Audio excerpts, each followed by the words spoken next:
vu monter devant, monsieur. Béquille en main pour maintenir la jambe amputée et courir pour chercher de potentiels passagers.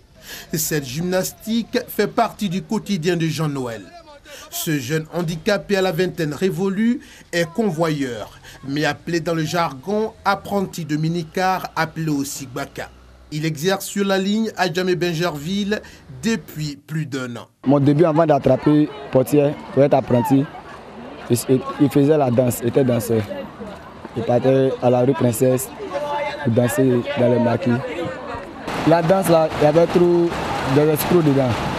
Quand tu vas danser, si tu as eu 100 000, 200 000 là, il peut te donner 30 000 et puis il prend le reste. Orphelin de père à la naissance, Jean-Noël s'est vu amputer la jambe dès l'âge de 6 ans suite à un accident de la circulation.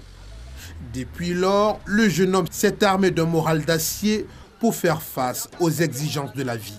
Mon père est décédé, donc il a laissé une chambre salon, c'est dedans que je vis.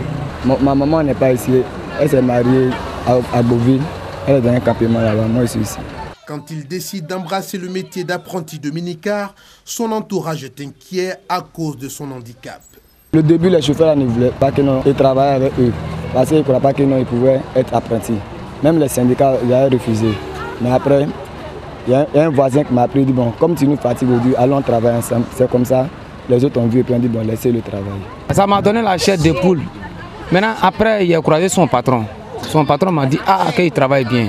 Ça ne me donnait pas trop de courage comme ça à travailler avec lui parce que j'avais peur. J'ai vu que non, attends, je vais tenter ma chance avec lui une fois. C'est dans ça qu'on a commencé.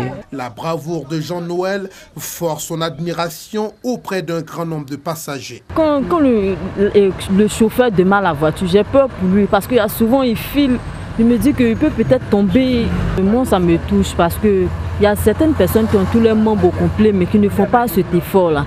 Je pense qu'il est vraiment courageux. Voyez une personne comme ça qui est en train de se donner, c'est vraiment un exemple à suivre.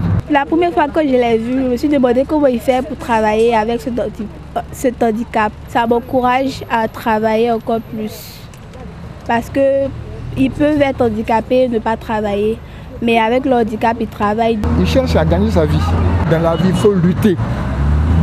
Et c'est par ta lutte que Dieu et les gens t'aident. Le travail et la détermination, des valeurs auxquelles cet apprenti unijambiste accorde du prix. Je ne me vois pas en tant qu'un handicapé. Je trouve que nous tous on a la même chose.